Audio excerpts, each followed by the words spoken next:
Bon. Allô, allô? Ouais, c'est bon. Oui, je t'entends, Philippe. Hein. Ouais, merci. Bonjour. Bonjour. Abraham est là? Je vois pas Abraham. Attends, il n'y a pas une erreur. Ah oui, il est là, j'entends. Ouais. Mais on n'est pas au 7, hein? Ah ouais. On va couper le micro, parce que c'est pas la peine. Allô, bonsoir, tout le monde m'entend? Oui, on entend très bien. Oui, on Oui. t'entend. Abraham. C'est très bien. On ne vous voit pas. Vous allez tout de suite me voir. Un instant, je vous prie. Il y avait une petite difficulté technique. Voilà, la vidéo a commencé, il me semble. Dites-moi si vous entendez bien. Marie-Noël, vous m'entendez? Edith? Edith, m'entendez-vous? Eric? Oui, oui, je t'entends, Abraham. Merci. Merci. Kiakou? Je t'entends très bien. C'est parfait. Philippe? Oui, bonjour. Bonjour. Roger? Oui, je vous entends. Et enfin, Simon. Oui, oui, très bien, 5 sur 5. Ah ben c'est très bien. Nous allons vous présenter aujourd'hui. C'est la leçon 7, hein. C'est l'unité 7, pas 14. À 14 ans. Je suis en avance apparemment. Alors, Ouais, mais Ah, de beaucoup, hein. D'autres mois. prendre la 7. Attendez. Mais nous sommes bien au cours B, n'est-ce pas? Oui, oui. Ouais, ouais. D'accord. Donc au 7 du cours B.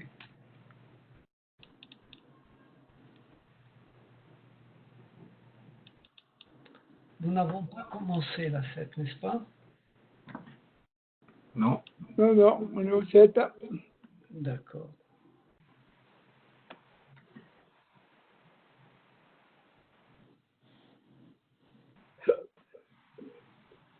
Voilà, donc c'est la naissance de Moïse. Oui, oui. Et nous allons voir un instant. Il y a un petit problème technique. Vous m'attendez une seconde. Je reviens tout de suite.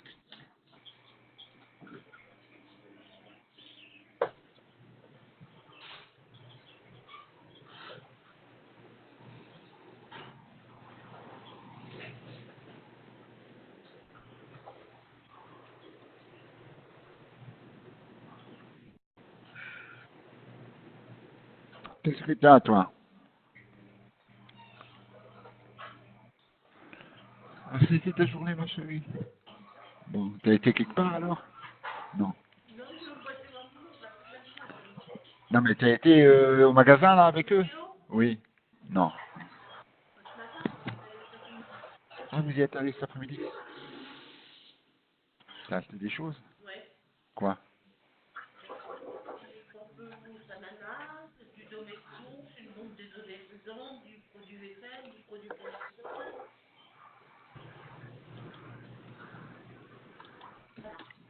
Ah voilà. Je n'arrivais pas à faire. Bon, maintenant je crois que ça marche. Nous allons voir une révision, on veut dire, dans le second livre de la Bible, c'est-à-dire dans le Pentateuque, le livre de l'Exode au 2e chapitre.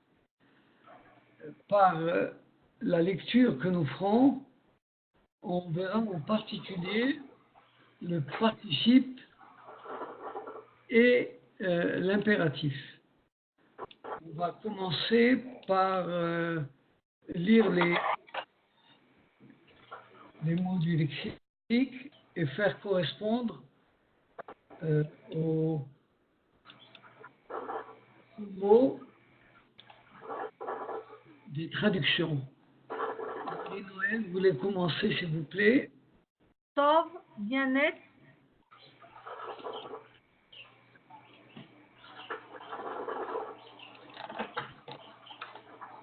Oui.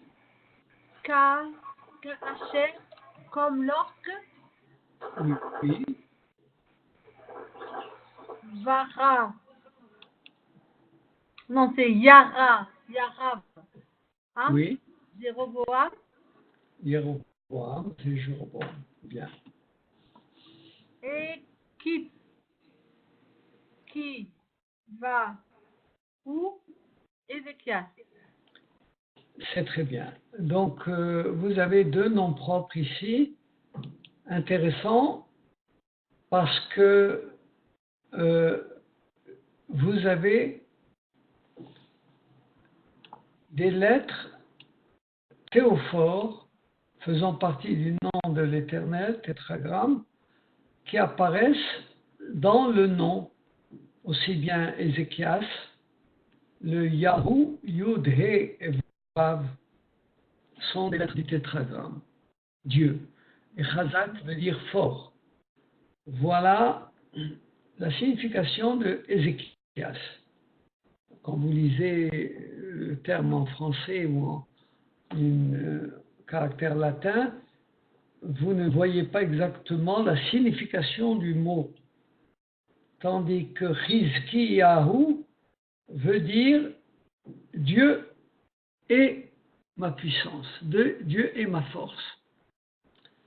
La même chose pour Yerovam. Le Yod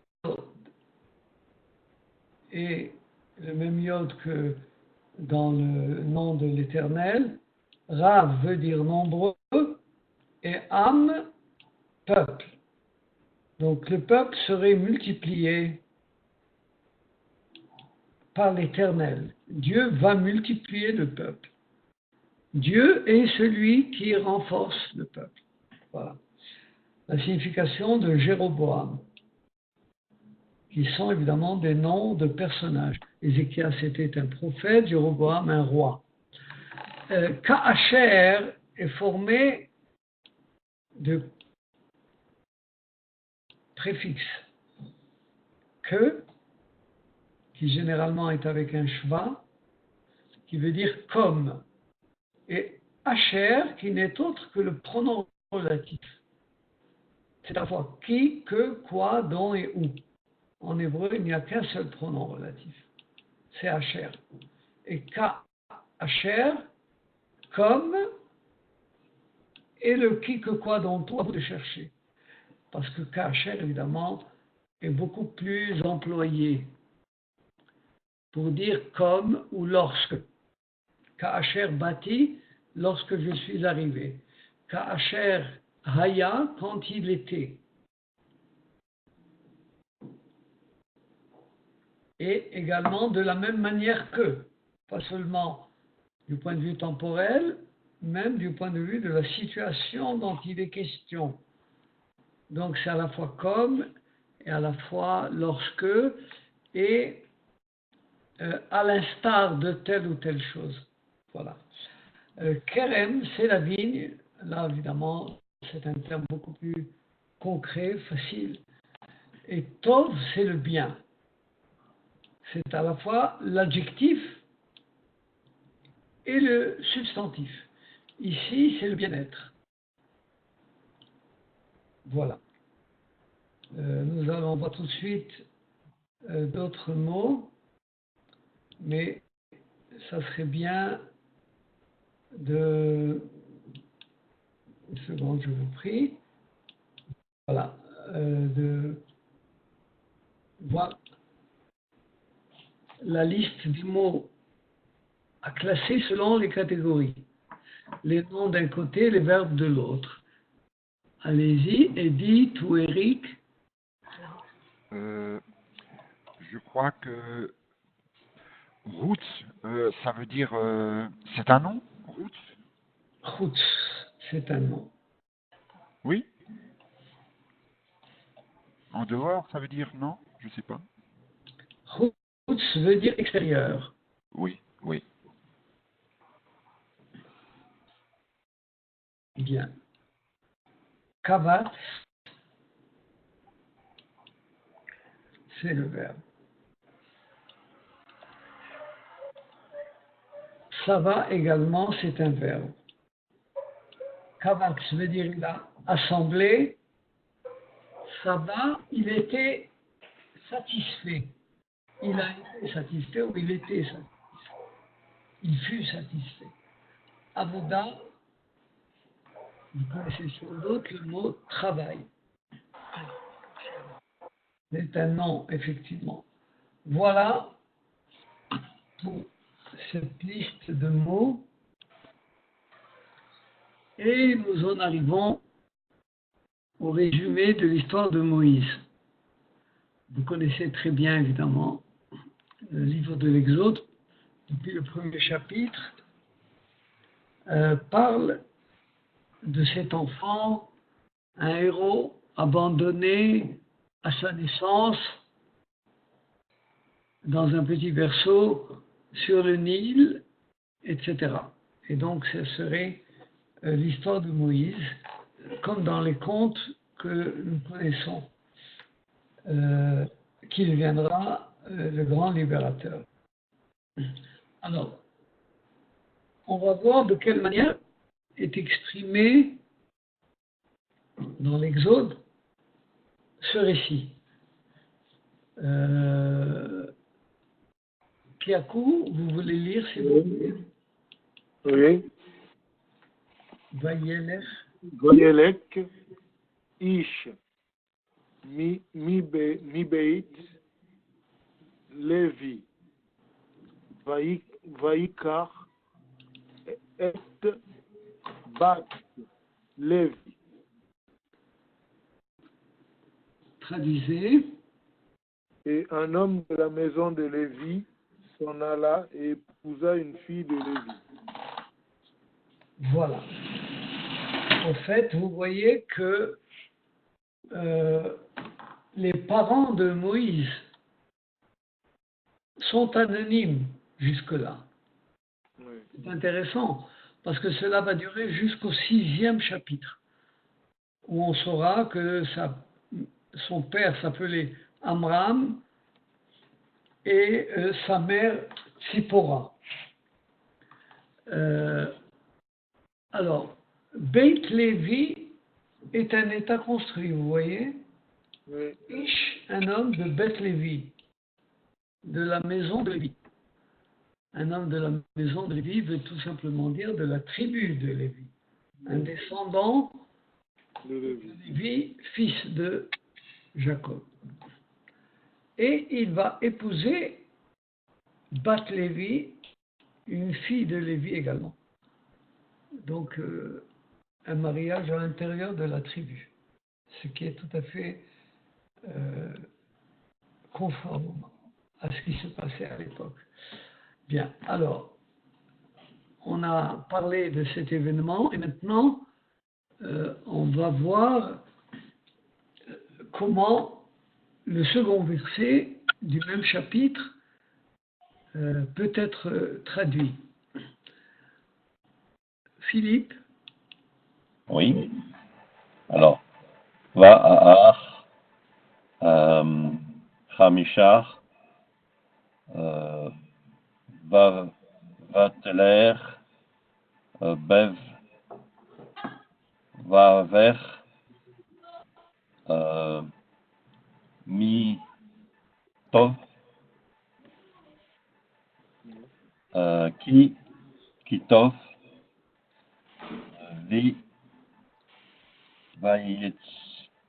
Vavitzpenu, Shelisha, Irakrim. bien. Alors, Vatahar Haïcha. Et la femme conçut et donna naissance à un fils. Elle considéra qu'il était beau. Elle le cacha pendant 3 mois. Voilà, donc la femme, Haïcha, et donna naissance de Kenneth Ben, autrement dit, à un fils.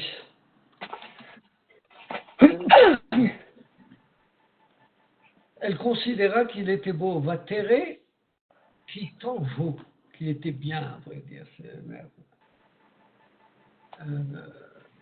Vatitzpeneo chez le Shairachim et va le cacher pendant 3 mois. Alors, Bah, ce que nous pouvons constater à travers une comparaison avec d'autres versets, c'est le Kitov. Parce que Kitov Kitov, s'appelle dans la Genèse Vayar Elohim et Haor Kitov. Et Dieu vit que la lumière était bien. d'accord. Donc il y a un écho, si vous voulez, entre le livre de l'Exode, le début de la naissance de Moïse, et la description de la création, du premier jour. Vayar Elohim et Haor Kitov. Vayomer Elohim Yehi Or, et Dieu dit que la lumière soit, Vayehi Or, et la lumière fut, Vayar Elohim et Haor Kitov.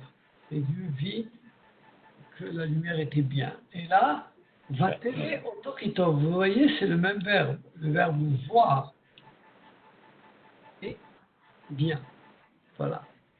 Mais là, vous avez une phrase nominale qui tovu, que bien il était, qu'il était bien, vous voyez, il n'y a pas réellement de verbe.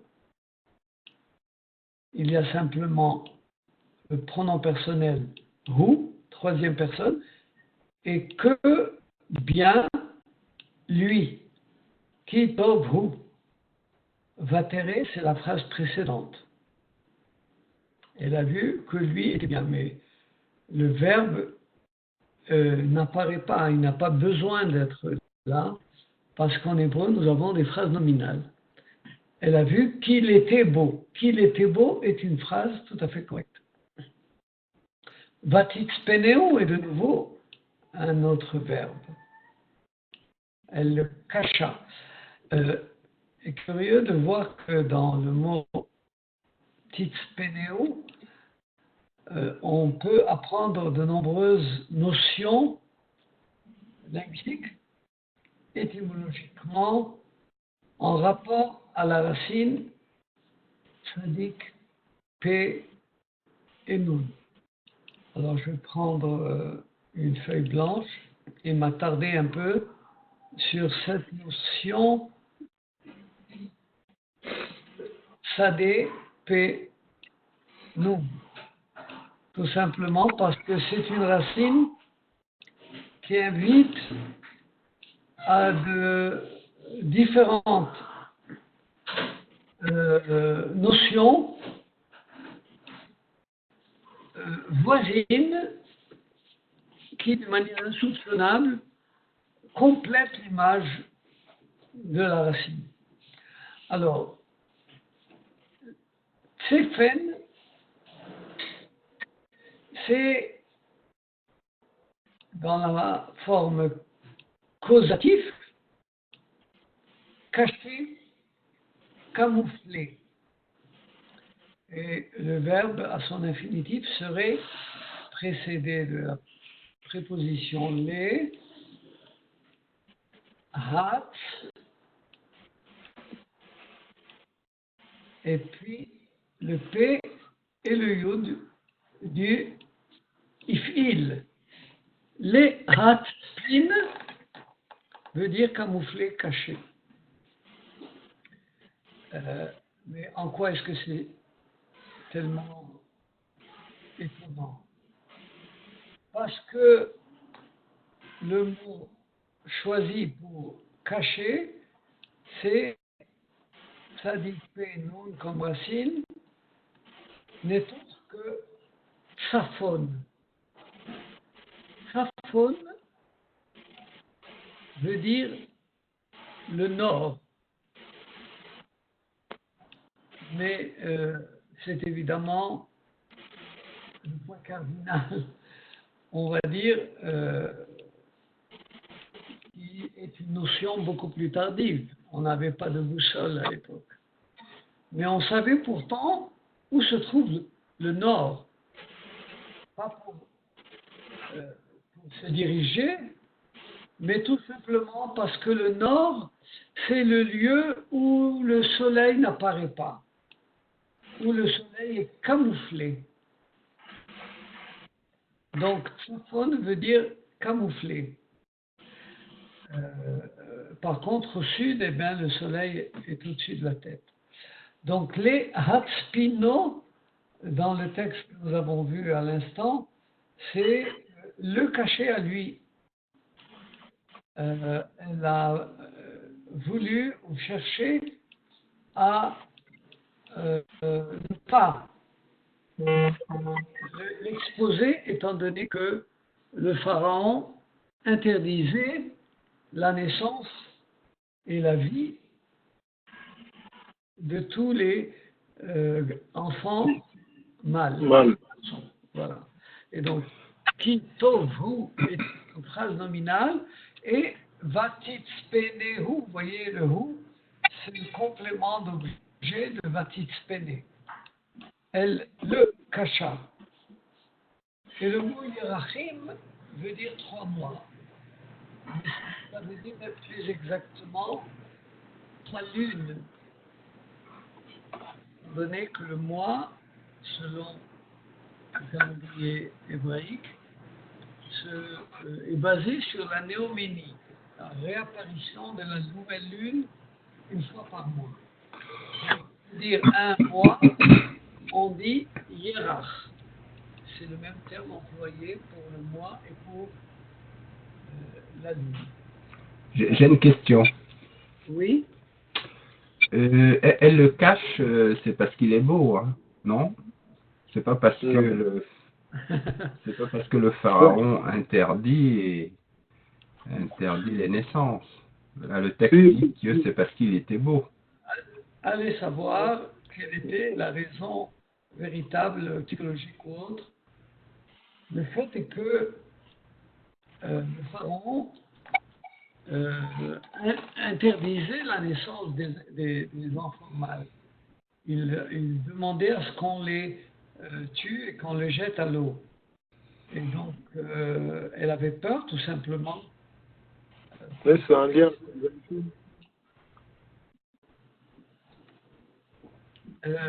En tout cas, la Bible ne donne pas vraiment la raison pour laquelle elle a caché pendant 3 mois. Le fait est qu'elle a considéré qu'il était beau. Elle a vu que c'était un bel enfant. Et vous voyez que l'écho fait dans Vayar Elohim et Or Kitov, et Dieu considérant que la lumière était bien, est un rappel dans ce texte-là. Vatere Oto Kitov. Elle vit qu'il était beau, Kitov Hu. Et donc on peut faire une relation puisqu'il y a un écho entre les 2 versets. Je crois qu'une maman n'a pas besoin de penser que l'enfant est beau. Elle veut sauver l'enfant, c'est tout, c'est sa mère. Pardon, reprenez s'il vous plaît. Je dis que une mère n'a pas besoin de penser que l'enfant est beau ou pas beau. Oui. C'est son enfant, elle le sauve, ouais, c'est tout. Et tous les enfants sont beaux aux yeux de leur mère, bien entendu. Oui, bien sûr. En fait, elle a caché pendant 3 mois parce que c'était une limite, si vous voulez, à laquelle elle pouvait ne pas dire qu'elle avait un fils. Mais au-delà, quand il commence à grandir, les voisins et ceux qui éventuellement travaillent pour Pharaon l'auraient dénoncé. De tout temps, nous connaissons ce danger. Voilà. Alors, Velo Yachla Od Atspino. Elle ne pouvait plus le cacher. Roger, s'il vous plaît, lisez. Ok. Velo Yurla God Hasfinu Vatikalo Tevat Gomer Vat Vataremera, Varemar, Uvatafet, Vatasem, Bat et Hayeler. Hayeled, Hayeled. l'enfant. Ça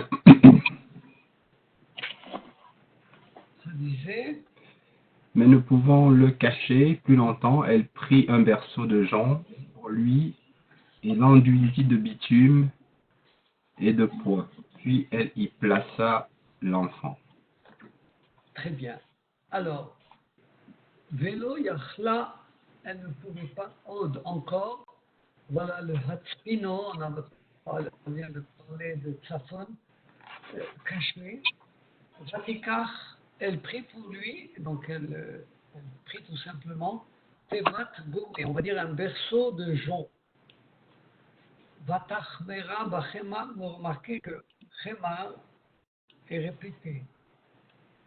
Vatachmera Bachemar, littéralement, élargit là avec de l'argile. Je sais qu'en français ça ne rend pas, mais c'est exprès pour indiquer cette terre glaise qui va servir de mortier.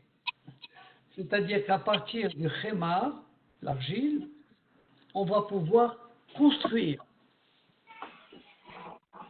Tout sera construit à partir de cette terre. À tel point que le mot khémar est synonyme de matière première, on va dire, matière de construction. Et quand on dit chomer, on parle de tout ce qui est matériel, en comparaison à ce qui n'est pas matériel, à ce qui est spirituel. Pour le spirituel, c'est le rouach, le souffle, le vent, c'est abstrait, et Chéma, c'est concret. Voilà. Vous avez là, Vatachmera Bachemar. Elle enduisit de bitume, d'argile, ou Bazafet, de poids, Vatafemba est mis dedans dans le berceau de jonc, et Ayalel de l'enfant. Alors, il est intéressant de voir que le mot pour dire l'arche, le berceau, est quelque chose de particulier. C'est une teva. Puisque le mot teva a de particulier. Parce que ce terme n'est employé que dans 2 cas dans toute la Bible. Le mot pour dire une arche, employé en tant que teva, est employé dans le récit du déluge, Tevat Noach, c'est-à-dire un énorme navire sans gouvernail, sans rame, qui va contenir toutes les espèces animales, etc. Et ici, le petit berceau de jonc, toute proportion gardée évidemment, qui également est sans rame, sans gouvernail. C'est un petit bateau qui sert de berceau et en fait c'est une arche. Pourquoi est-ce que c'est intéressant? Parce que le même terme, teva, eh bien, va désigner la lettre taf. La lettre taf a ceci de particulier, ou toute lettre d'ailleurs, c'est de contenir un signifié. Si vous voulez, le taf, la lettre, de manière générale, est un signifiant. En linguistique, nous savons que pour écrire un mot, vous dessinez des lettres. Chaque lettre est une teva, un peu comme l'arche, vous voyez, comme le berceau de Moïse, qui va envelopper un contenu, qu'il soit toute l'humanité de Noé, ou qu'il soit le petit enfant Moïse. C'est le contenu qui va être différent, mais le berceau ou l'arche ou la teva d'une manière générale va représenter quelque chose. C'est-à-dire, elle va contenir quelque chose. C'est la raison d'ailleurs pour laquelle dans la salle de lecture dans une synagogue, on va déposer le parchemin sur la teva, c'est-à-dire la table dans laquelle on va procéder à la lecture de l'arche, de ce qui est dans l'arche.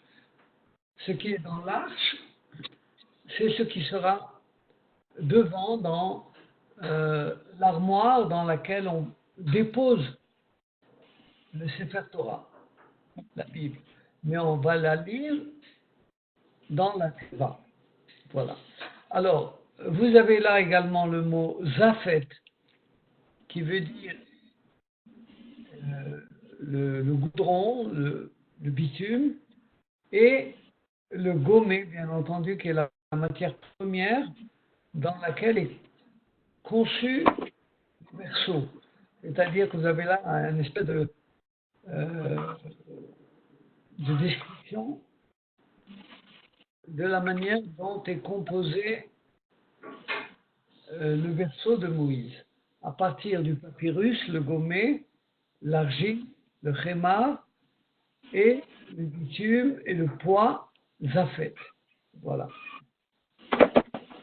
Vous avez le mot d'emploi si vous voulez faire un berceau de jonc. Alors, Pardon, Abraham, c'est surtout que chaque fois, on sauve quelque chose, on sauve l'humanité complète, ou par la Torah, ou par l'arche de Noé, ou par ce Moïse qui va sauver, oui. je suppose. Ok, vous avez raison. On va avancer un peu. Vatered bat paro. Simon de Bakasha. Vatered ba paro livre crotte la un ye or ve na a ro te ya o le crotte al yod a ye or vatere et a te va ve chrom a sof. Traduisez. Or, la fille du pharaon descendit pour se baigner vers le fleuve. Ses servantes la suivant, vit vers la rive. Elle aperçut le berceau parmi les roseaux et envoya sa servante qui allait le prendre. L'exode 5a. Merci. Et donc, Vatered, elle descendit, et le sujet vient après Vatered. Vatered est en fait un vayikol, c'est-à-dire un passé narratif. Elle descendit. Et la fille de Pharaon descendit afin de se baigner. Vous voyez, le chot est infinitif. Alaïor sur, on va dire, le Yéhor. Le Yéhor, c'est le fleuve par excellence. Autrement dit, le Nil égyptien, le fleuve. Apparemment, le Yod, le Aleph et le Resh de Yad est un terme de l'Antiquité que l'on retrouve un peu partout dans toutes les langues sémitiques de la région.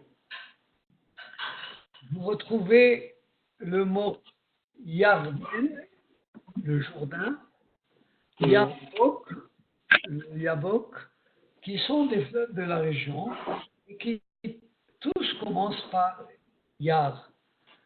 Sans doute, à partir de l'Égyptien de l'Antiquité, le Yar, le Nil en tant que grand fleuve d'Égypte.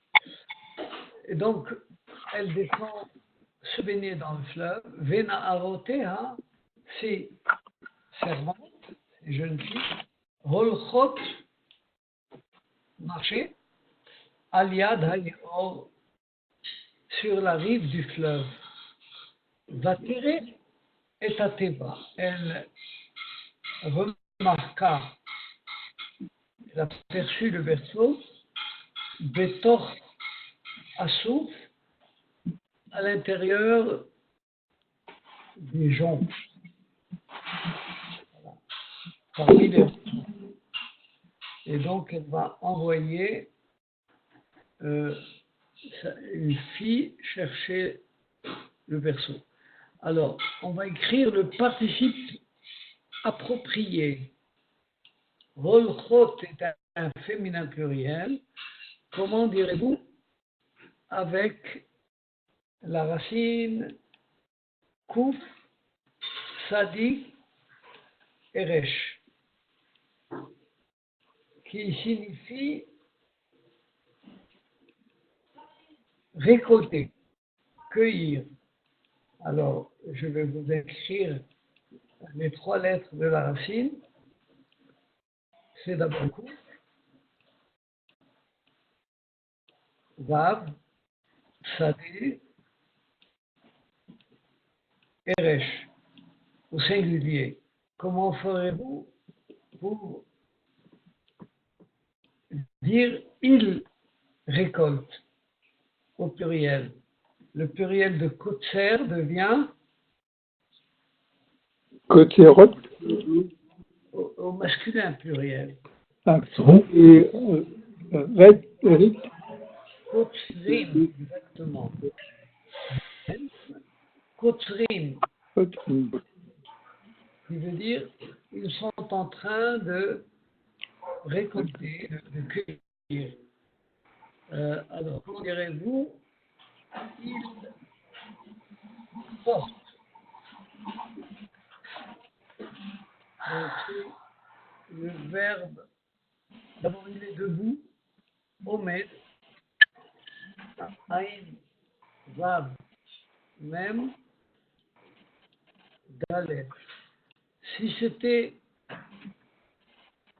un féminin, comment vous aurez dit? Mecha. Pardon?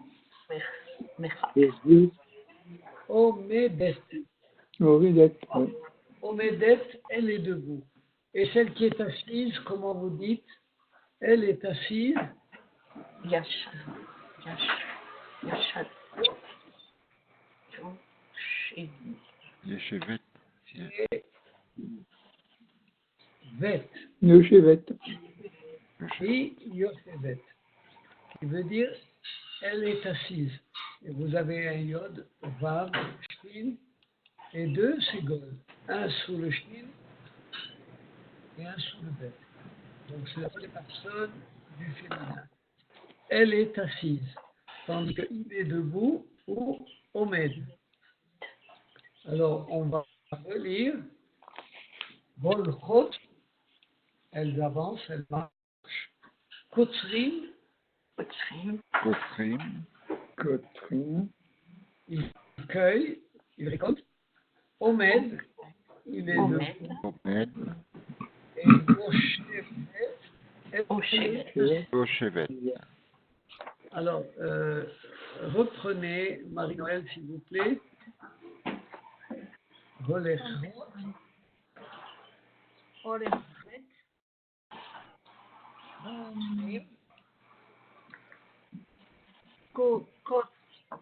Kotrim, Serim, oui. Omed, Rim, Omet, Medet, le premier, Yoshevet. Yoshevet. Edith, s'il vous plaît, reprenez la même chose. Olechot, Kotzrim, Omed Ouais, le dernier. et Yoshebet. Bien. Voilà, évidemment, on retrouvera ces verbes par la suite. On retourne à Moïse dans son petit verso qui va lire Eric de Vakasha. Si. Vatiftar, vatere et ayeler, vine nahar, bouquet,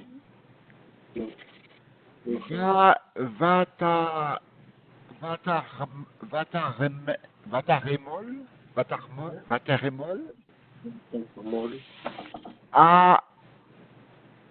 Alève, Allah. Vatomer, Mialedi,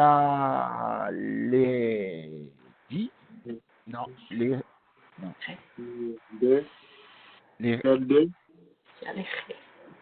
les riz, Non, des. Mialedi, non, pardon, Aiverim, Zé. Elle l'ouvrit, elle y vit l'enfant. C'était un garçon vagissant. Elle eut pitié de lui et dit, c'est l'un des esclaves des Hébreux. Oui, Enfant de... Oui, pardon. voilà. Enfants des Hébreux, les enfants des Hébreux. Alors, Vatiftar, donc, vous voyez que là, vous avez toujours le passé narratif. Elle ouvrit avec un bas et un dagesh. Vous avez la même chose dans la ligne suivante. Vatahmol, voilà. Et dans la troisième ligne également, vous avez Vatomer. C'est toujours la même construction du passé narratif que vous avez vu précédemment. Vatiftar, Vatahmol, Vatomer. Donc, et Vatere, n'oublions pas, c'est également un passé narratif. On le revoit à cause du Vav, du Patar et du Dagesh.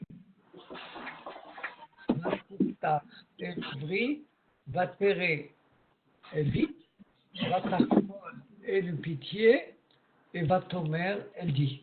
Vous voyez que le passé narratif est indispensable. C'est ce qui décrit l'action. Même si vous ne suivez pas les compléments de chaque verbe, vous voyez la scène. Elle a ouvert, elle a vu, elle a eu pitié et elle a dit. Peu importe ce qu'elle a vu, peu importe ce qu'elle a dit, on voit l'accent mis sur la description de l'événement lui-même. Alors, Yalde ha-ivrim zé est une phrase nominale. C'est-à-dire qu'il n'y a pas de verbe. Des enfants, des Hébreux, lui, c'est lui. Zé veut dire un démonstratif masculin. Donc, c'est une phrase nominale. Et mi veut dire de, appartenant de. Nahar est intéressant et surprenant. Je viens de parler d'un enfant de 3 mois, et voilà que c'est un jeune homme. Nahar, un adolescent. Il y a cette perspective subjective de la part de la fille de Pharaon, qui d'abord a pitié de cet enfant, et deuxièmement, dans son corps intérieur, a une perspective chrétienne, incluant, si vous voulez, le passé dans le futur. Et il est intéressant que la remarque de la constatation qu'il va faire, c'est l'un des Hébreux se rapporte à la classe sociale des Hébreux. On savait plus ou moins qu'il y avait des personnes non autochtones, pas d'Égypte, et on ne comprenait pas toujours qui ils sont et à quoi ils appartiennent, à quelle civilisation. Et voilà que cette princesse a une vision, je dirais, relativement évoluée, moderne, entre guillemets, de la société. C'est la première raison pour laquelle elle est attirée par cet enfant, elle en a pitié et elle sait le situer dans sa classe sociale. Puisque elle dit, c'est l'un des enfants hébreux. Mais elle ne s'est pas trompée. C'est ce qui fait le personnage de la fille de Pharaon un personnage très positif, puisqu'elle va s'occuper de Moïse. Voilà. Donc, Ikromelet veut dire avoir pitié.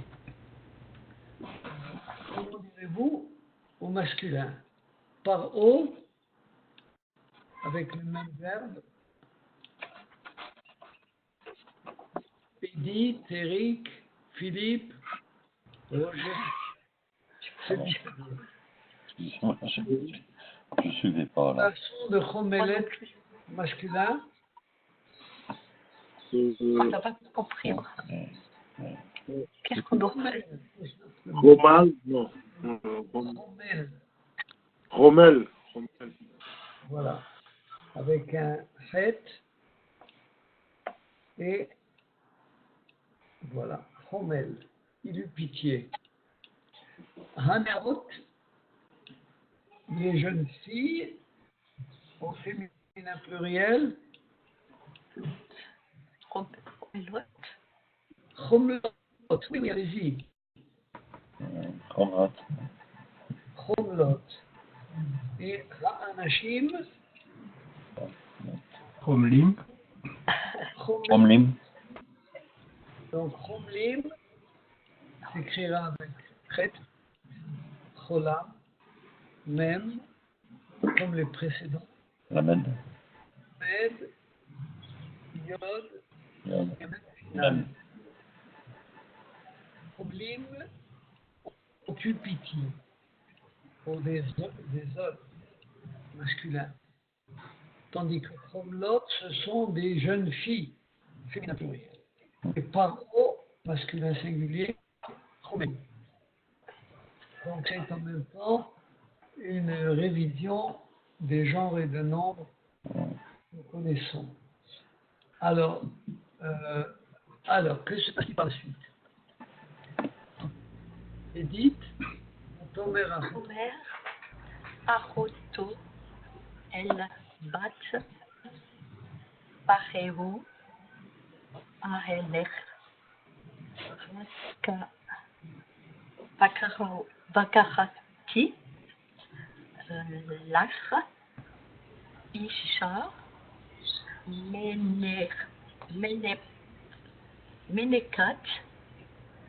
Meneket, pardon, Min,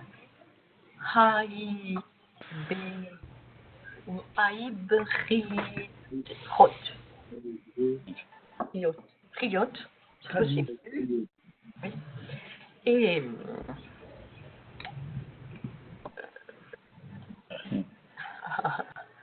et La puis, sœur de l'enfant. comment La dit sœur à de la fille de l'enfant. Pharaon. Oui, Ah, la sœur, oui. Dit à la fille de Pharaon, voilà. faut-il aller te quérir une nourrice parmi les femmes des Hébreux? J'avoue que j'ai pas compris. Ah, tout, On tout. va vous expliquer. Elle dit, le sujet de Vatomer, c'est la sœur Ah, Toto, la du sœur. garçon. Achoto, le bas, suffixe pronominal de troisième personne se rapporte à ce que nous avons vu précédemment. Sa sœur. Le verset parlant de Moïse. Na, Nahar, un jeune des Hébreux. Donc ce Nahar hébreu a une sœur, c'est Myriam, la seule sœur qui accompagne son frère. Le pharaon va Tomer à Choto, donc sa sœur à lui, à Moïse, dit elle va à la fille de Pharaon, Ha Elech. Le He que vous avez là est un He interrogatif. J'irai, Vekarati, et j'appellerai, je peux aller chercher là pour toi, Isha, une femme, Mineket, nourrice, Mina Ivriyot, parmi les Hébreux, parmi les femmes hébreux. On savait qu'à l'époque, il y avait des fonctions de femmes qui nourrissaient les enfants, les autres évidemment, qu'ils soient égyptiens ou de n'importe quel autre milieu. Et donc il y avait parmi les Hébreux des femmes qui avaient ce rôle. Alors, achoto, on a vu le suffixe pronominal attaché à la forme construite. Le mot achot, accompagné du vav, devient sa sœur à lui, achoto. Alors, comment vous traduirez ishti? Ma femme. Exact. Ma femme. Et Malkam, Son roi. Son roi. leur roi. Leur roi, pardon. Voilà. Donc, ishti, la terminaison i de Ani, et cela correspondrait à ma femme, ishti. Tandis que leur roi à eux, Malkam avec la terminaison Am. Donc, un roi seulement. Malkam, leur roi à eux. Ceci dit, on va continuer de traduire avec le He interrogatif. Comme il était dit, Ha-Elech, est-ce que j'irai? Là, c'est est-ce que celle-ci, sa mère, autrement dit, est-ce sa mère à lui, avec le suffixe pronominal de la première personne du masculin. Est-ce que c'est sa mère, Hazot Imo? C'est effectivement une question posée à partir du He interrogatif. Comment traduirez-vous Ha Hayem? Est-ce que l'enfant a pleuré? Exactement, très bien. Est-ce que l'enfant a pleuré? Continuez de traduire les autres passages. Es-tu un hébreu? Es-tu un hébreu? Exact. Et le suivant?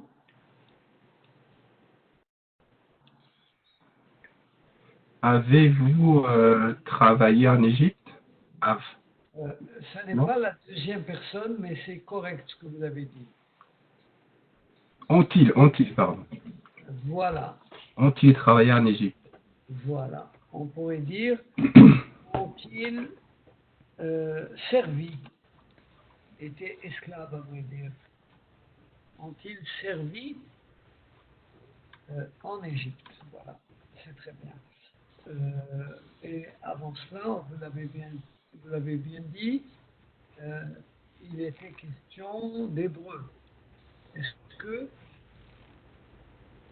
tu es un homme des Hébreux ou est-ce que tu es hébreu? C'est-à-dire, es-tu, on peut dire hébreu tout simplement. Es-tu hébreu? Es-tu hébreu? Et l'enfant a-t-il pleuré? Vous avez un passé. On pourrait dire également au présent, tout simplement. L'enfant pleure-t-il?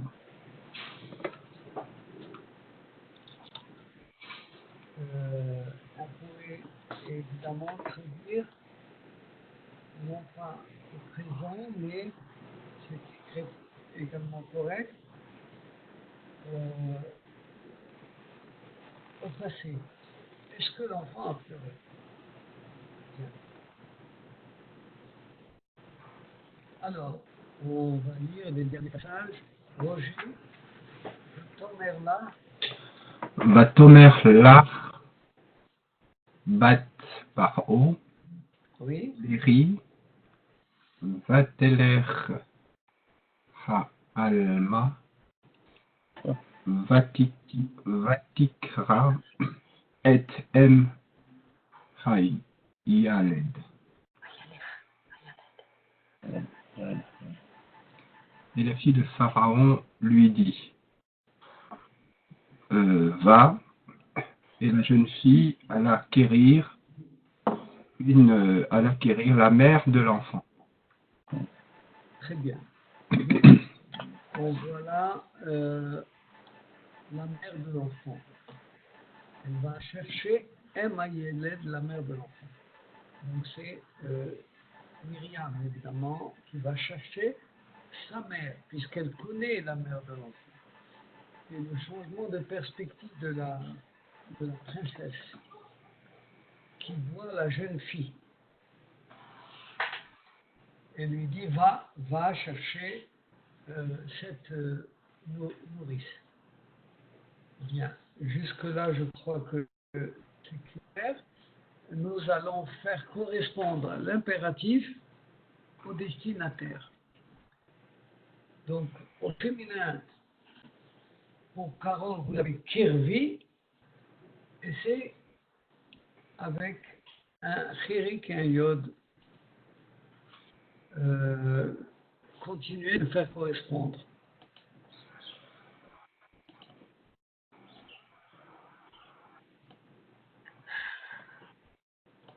Kirvu est un pluriel masculin plutôt.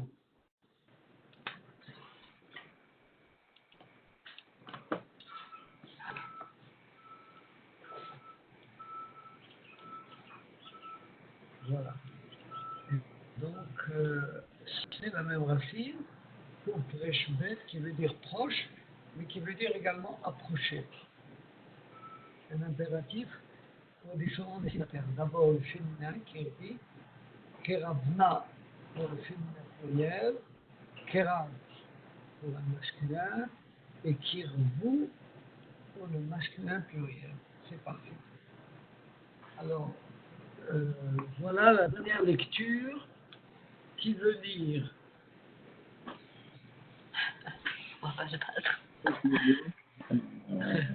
Pas tous à la fois, hein. Alors,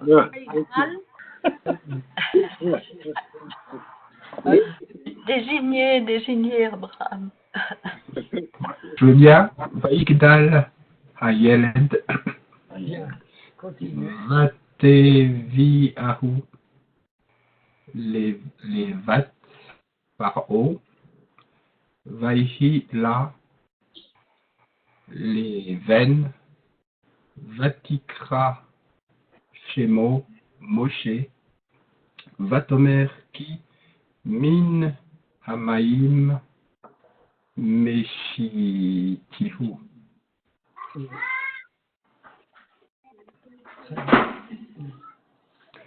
L'enfant devenu grand, elle le remit à la fille de Pharaon, et il devint son fils. Elle elle l'appela Moïse, non, elle le nomma Moïse, disant, parce que je l'ai retiré des eaux. Bien. Alors, Vatikra Shemo. Vaïda grandit, et Hayeled, l'enfant grandit, devenu grand.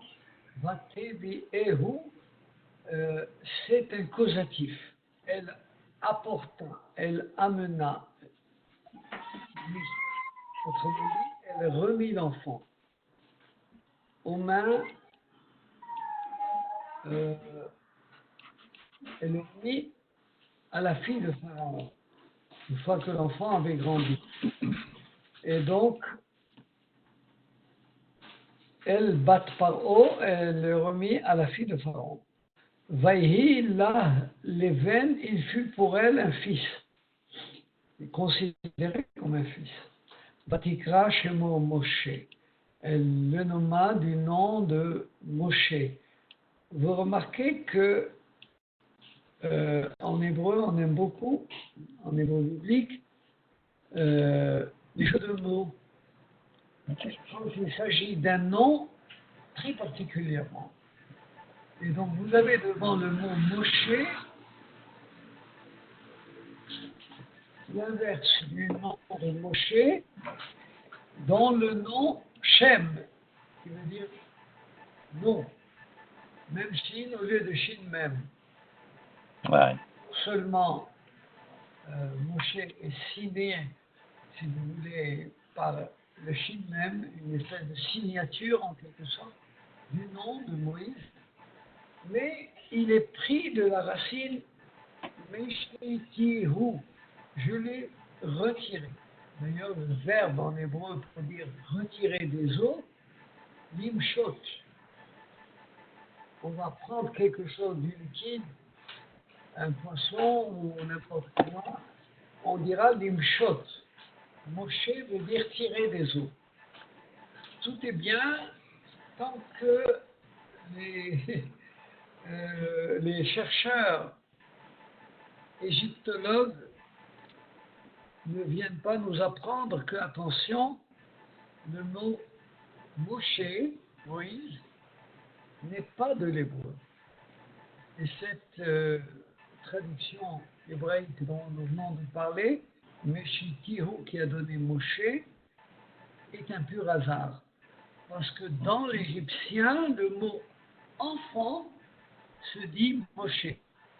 Être né, c'est un nom égyptien que la fille de Pharaon a donné à Moïse. Il s'avère que voilà, c'est également le fait de retirer en hébreu une chose. Et voilà d'où provient le nom de Moïse, qui est d'ailleurs l'un des seuls noms différents des autres qui ne se rapportent pas à l'image du personnage, mais à l'action qui s'est accompagnée à sa naissance par le fait qu'il a été retiré des eaux. D'accord.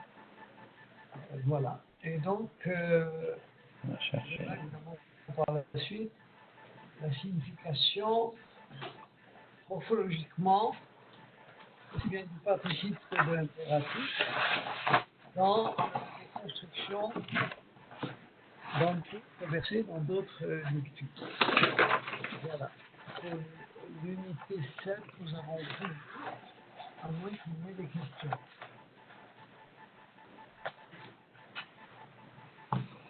Ok. Alors, Shavuot Tov, Passez une bonne semaine. On fera l'unité 8 la semaine prochaine. Bonne soirée, semaine. ciao. Bah, Au revoir. Shalom. Merci, Abraham. Au revoir. Bonne soirée, merci. bonne soirée. Salam. Salam. Shalom.